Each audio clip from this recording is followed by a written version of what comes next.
Hi guys, what's going on? Apologies, we are a little bit late to this one. I was actually watching another GvG and unfortunately there was they kind of showed up, didn't have a good enough gear and they banked the gear and just AFK'd, so it was a bit of a messy fight. Now we're watching Warlegend versus Hi5. Warlegend trying to push up. Looks like Cam's running, I think that's 8-1 gear. We'll have a look at gear in a second. Hi5 running this typical Clarent, Mace, Arcane, Frost, Holy. They've run this every time. This seems to be their A team. They're doing real well with it. Typically the beam goes on to Mad Max. He takes a lot of damage though from that Frost and Curse right there. The poison potion coming out onto 1D, taking a ton of damage actually. He could go down here. Cam actually hitting him with that Clarent Blade, and looks like the Enigmatic's going to come out and be fine. Earlier Hunter returns with his mighty swing of his own, does what he can to put some damage in, but 1D's in a real bad spot and Cam looks like he's just going to keep running in right now. 1D does go down. Mad Max in a pretty bad spot himself right now. Looks like he's going to go down just in a second. He does go down. He does get a freezing wind off before he dies to try and slow down the team running down Hi5. Earlier Hunter uses that sticky potion defensively and looks like they're going to get away. So while we have this little bit of break, let's see what the gear is. 1287 item power, 1293 item power, 1227, a little bit lower, slacking off on the tank masteries right there. 1293, running some serious item power right now. Let's have a look at what Hi5's at. 1222, 1187. It does look like there is a significant gear advantage towards in Warlegend's favour, but we'll see what they can do with it. We'll see what Hi5 can do with it. We still know Mad Max, once he gets that beam, we see it now, he's going to put some serious damage out and it forces all of Warlegend to go back. But the problem is they can do that every time. They can just kite back, run forward when it's down and do some serious damage. And realistically they don't have to do too much, and obviously having the Frost and Curse on Warlegend just stood at the top of these of this choke means they're going to be able to do some serious damage.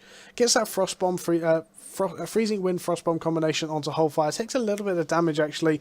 Cam trying to push down, get some stacks, doesn't look like he's going to be able to do it, does get topped off. And again we're in the same situation where Warlegend are kind of just sitting up top. They're not really having to force anything. Cam takes a little bit of damage there with the Empowering Beam Frost. Earlier Hunter has burnt his Stalker Jacket though, and the Wind Wall came immediately out. Great reactions from Wholefire to shut that pressure down onto his team there. Makato takes a lot of damage actually from the Clarent of Earlier Hunter. Wholefire, 1D. They're both trying to do what they can right now. Cam has dived into the backline of Hi5. Interested to see if he's going to get that mighty swing off anytime soon. They are all stacked up right now. If he can get in, this is going to be huge. 1D takes a poison potion though, and he is falling apart and does go down to Makato. Huge damage coming out there. Mad Max does pop Everlasting Spirit. It doesn't actually get triggered, and that's a 4-man armor pierce. The problem is I don't think they're going to be able to jump on anyone. Oh, that's a lie. Wholefire, it gets that 4-man snare charge, and this could be big for Warlegend right now. There's a great snare charge and a sticky potion. If Cam can get a mighty swing off right now, it doesn't quite do enough. The Enigmatic does come out to make sure that nothing's going to go bad, and Warlegend look like they're just going to dominate this fight so far. Running the one-handed Frost Caitiff shield, actually, the one-handed Holy with Eye of Secrets. Cam obviously running his I believe that's Assassin Jacket Clarent Blade with that huge sarcophagus. But yeah, so obviously a gear advantage towards Warlegend. In terms of Hi5, I still think they have the damage to just insta-burst the squishy in the back line. However, I think the beam has to go to Earlier Hunter. I've said it a lot before. That beam doesn't go to Earlier Hunter enough. If you get that at the right time, he can do work with that Stalker Jacket, Empowering Beam, Mighty Swing. And if he gets onto a Clothy, Mad Max is going to be able to put a load of pressure as well. I mean, he gets good poke off. Look at how much damage Cam took then. That's, what, 4 or 5 heals from Riviel? But the problem is, it's 4 or 5 heals. It's done, and it doesn't matter now. Wholefire actually took a lot of damage there. Not really sure what hit him. But Mad Max is able to just sit there. There we go. The Empowering Beam's coming out, and now Mad Max is able to do work. Wholefire is actually 1 hit from death. Ilya Hunter, Mad Max blows him up, and Ilya Hunter just gives him a little tickle from behind to make sure he goes down. And Warlegend now on the retreat, walking away from the fight. Great turnaround from Hi5. They allowed Mad Max and the Arcane of Hi5 just to chill out with that Empowering Beam and rip people apart. However, Warlegend have stalled this long enough that a 20-point tick goes over, and that's actually a big play. Elbreth has overextended, and he could go down here for his greed. Elbreth goes down, Ilya Hunter's in a bad spot. 1D goes in to try and peel for his team, but Ilya Hunter's now silenced. I believe this is just going to be at least another death onto the Hi5 squad. Bit too greedy. You didn't need to push that far. I would have actually said just fall back, get the caps, stop that 20 cap coming over, and it would have been a lot better of a situation. Elbreth obviously lost his life and gear for that as well. So Warlegend now back in the driving seat. They made a little bit of mistake allowing the tank to go that deep against obviously Mad Max and his just the monstrous amount of damage he's able to do. But realistically, they made him. They overextended, and Warlegend capitalised and got back into the driving seat of their game. But we saw how much damage they're able to. Hi5 are able to do. This fight's definitely not over. They just have to get into the right position again to be able to do that, and it kind of relies on Ilya Hunter going in as a little bit of a kind of aggressive, basically dummy. You just got to run in and be like, look at me, I'm a target dummy. Just look at me, hit me, rather than focusing on Mad Max, who's typically going to be blasting you with that Empowering Beam. The Empowering Beam does come out. Mad Max opts not to use it, really. Gets that Freezing Wind off, and he does a huge amount of damage. Mad Max in a lot of trouble, though.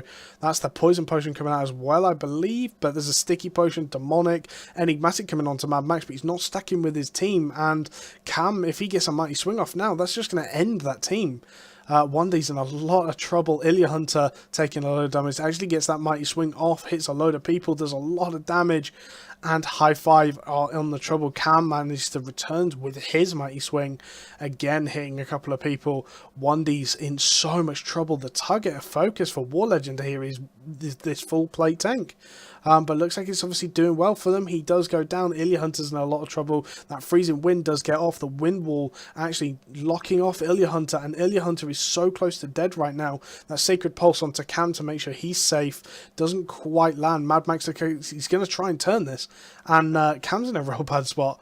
He got a little bit too greedy there, and again, Warlegend can't afford to make the same mistake. They're running a lot better gear. You don't want to make that mistake and sort of over-aggress for no real reason. But again, looks like they're going to be pretty secure in this fight and just fall back. Great fights from both sides. We see so much damage coming out of Mad Max. Ilya Hunter is a distraction. Realistically, that is his role in the team. Obviously, he does a lot of damage himself, but the point is, he goes in, people focus on the Stalker Jacket Clarent that's just running at them, and forget about the Frost Mage in the back that's being beamed and hitting you for a ton. Cam's done great, and in fairness, Wholefire's done great as well, just diving onto that backline of Hi5, shutting down that Empowering Beam most times, and the one time they didn't, they got punished for it. So you can definitely realise that this is their plan. They plan to just shut down that combo every time. But again, Schürrle able to just sit on the top of this choke point is going to make sure no one can get past right now.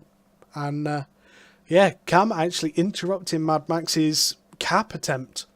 And it's kind of split Hi5 up. Not really sure what's going on here. They're a bit split all over the place. So looks like they're going to walk away. Cam's just going to kind of put some pressure on. Shout at them a little bit. Mad Max actually jumps off his horse. He definitely is going to want to turn this, and Cam realises, walks away.